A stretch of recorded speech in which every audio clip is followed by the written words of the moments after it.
Hi అండి, congratulations to Olga Media for 18 million subscribers. అంటే ఇంత చూసినప్పుడు సినిమా ఆబ్వియస్లీ మీ చుట్టూరు మీ మీద ఎక్కువ పోర్షన్ ఉందని నాకు అర్థమవుతుంది. బట్ మిగతా వాళ్ళ స్క్రీన్ ప్రెజెన్స్ ఎలా ఉంటుంది? అండ్ ఆడియన్స్ దీన్ని ఎలా చూస్తారు, తీసుకుంటారంటే ఏం చెప్తారు అగదా గురించి? No, every character has its importance. Mm. ఒక క్యారెక్టర్ తీసేసినా ఇంకో క్యారెక్టర్ వీక్ అయిపోతుంది. సో ఈ నాలుగు క్యారెక్టర్ కాకుండా we have secondary 4 other characters. So all the 8 characters ఉంటేనే ఆ స్టోరీ. రాజు గారు ఇది ఒక స్టోరీ బేస్డ్ ఫిలిం లానే అప్రోచ్ అయ్యారు. It is not a star film or one character. Yes, there is one primary character which is dealing with all the situations, but అన్ని 8 characters 4 primary and 4 secondary characters ఉంటేనే అదొక balance. Just like ఇల్లు కట్టాలంటే అన్ని pillars ఒక pillar పైన ఉంచదు కదా. Its story is the real hero.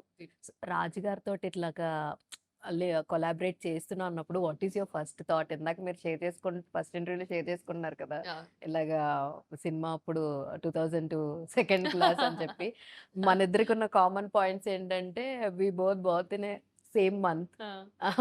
We both are like I'm 8 and you are 18 dates. So ఇలా చాలా సిమిలారిటీస్ ఉన్నాయి అనమాట. ఈవెన్ ఇయర్ ఆల్సో సేమ్ అనమాట. So what is your collaboration చేస్తున్నాం అన్నప్పుడు what is your exact thought? ఏమనిపించింది రాజు గారితో? Every day whenever I see him నా మైండ్ లో ఏదో ఒక సాంగ్ రన్ అవుతానే ఉంటుంది ఆయన సాంగ్. మీకు పాత పాటలు వస్తే చాలా ఇష్టం అంట కదా. సో ఎవ్రీ టైమ్ ఆయన చూసిన ప్రతిసారి నాకు తెలియకుండానే I will start humming one of his songs. Nee Sneham, Okkadu, వన్సంతా నువ్వే, Devi. So music, and he loves music. He has a very keen eye music vision. So yeah, so he's a person who I looked up to as a child. So working with him, understanding ఆయన ఎలా చూస్తారు సినిమాని, ఆయన ఒక scene ఎలా approach అవుతారు, ఎంత కన్విక్షన్తో ఆయన ఉంటారు ఒక సీన్ చేసేటప్పుడు అనేది దగ్గర నుంచి చూసాను. అసలు మేకింగ్ వీడియో చూస్తే ఏంటి ఇంత జరిగిందా, ఈ సినిమా వెనకాల ఇంత కష్టం ఉందా? అండ్ అన్నీ కూడా లైవ్ లొకేషన్స్. లైవ్ లొకేషన్ అంటేనే చాలా ఛాలెంజ్ అండ్ చాలా ట్రిక్కీగా ఉంటుంది.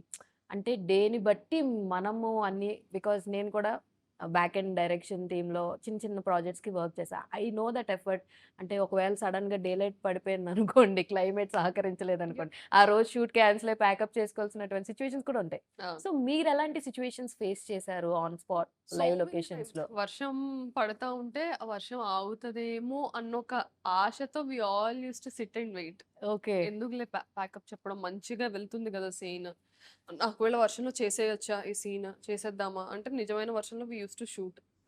లేదు ఇక్కడ వర్షం పడకూడదు, వి డోంట్ వాంట్ అంటే వెయిట్ చేసి నైట్ షూట్స్ అయ్యేవి. So we use to shoot till morning 6 or night 2 వరకు. సో మేజర్ పార్ట్ అంతా వర్షాకాలంలో చలికాలంలోనే అయింది. అండ్ దానికి తోడు we use to shoot in rain. So and that's a fight sequence. So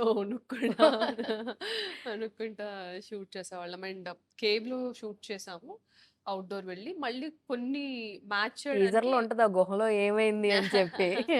so అందులో కొన్ని షార్ట్స్ మ్యాచ్ చేయడానికి మళ్ళీ ఇక్కడ సెట్ వేయించారు రాజు గారు కొన్ని shorts.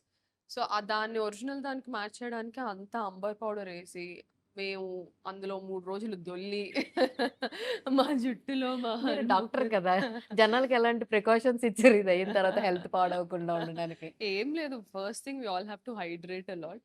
And literally we use to have snoot in our nose and hair. ఒక షూట్ అయిపోయిన ఒక 5 days కూడా స్నానం చేస్తుంటే ఇంకా అది నల్లగా బొగ్గులాగా వచ్చేది. Because there is lot of fire inside the cave. So oxygen levels చాలా తక్కువ ఉండేది. చాలా సార్లు రాజు గారికి he fell sick, but still no that man, his energy and his dedication even now after doing అంత సక్సెస్ చూసేసి, అన్ని సినిమాలు చేసేసి, keeping his age and experience in mind. మీరు చూసారు కదా మేకింగ్ వీడియోలో. Yeah definite. అసలు ఆయన చెప్తుంటే షార్ట్ ఇలా అనరవాలి అది ఇవన్నీ కొన్ని చూస్తుంటే హీ వాజ్ లైక్ ముందు తను యాక్ట్ చేసి చూపిస్తున్నారు, లేదా ఇలా ఉండాలి ఏంటి అనేది చాలా ఇంట్రెస్టింగ్ గా అనిపించింది అది మాత్రం. ఇంకా నాకు తెలిసి సెట్ లో మీరు ఇంకా బాగా ఎంజాయ్ చేస్తుంటారు. హోప్ ఐ జస్ట్ హోప్ నాకెందుకో ఈ సినిమా తర్వాత కామాక్షి గారిని కలవాలంటే చాలా టైం పడుతుంది, he will be very busy అని చెప్పి అనిపిస్తుంది. మంచిదే కదా. మంచిదే, that should happen I actually. Want to be busy. So ఆవిడ చాలా బిజీగా ఉండాలని నేను కూడా కోరుకుంటున్నాను.